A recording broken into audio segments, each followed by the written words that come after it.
आता पावसासंदर्भातील बातम्यांचा वेगवान आढावा घेऊयात। रत्नागिरी जिल्ह्यातील लांजा तालुक्यात पावसानं जोरदार हजेरी लावली। मुंबई गोवा महामार्गावरील वाहतुकीवर पावसाचा परिणाम झालाय। तालुक्यात भात लावणीची कामं अंतिम टप्प्यात आली आहेत।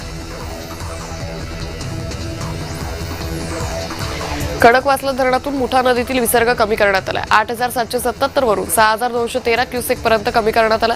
पावसाच्या प्रमाणानुसार विसर्ग पुन्हा कमी जास्त होण्याची शक्यता आहे। पंढरपुरात चंद्रभागा नदीच्या पाणी पातळीत नाममात्र घट झाली आहे। नदी दुथडी भरून वाहते। नदी काठावरील कुटुंबांचं पुन्हा स्थलांतर केलंय।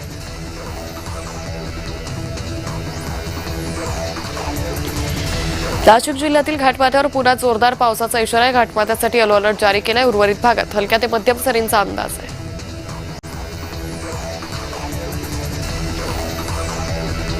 धुळे शहराजवळील लळिंग कुरण परिसरातील लळिंगचा धबधबा ओसंडून वाहू लागलाय। गेल्या काही दिवसांपासून हा धबधबा पर्यटकांचं लक्ष वेधून घेतोय।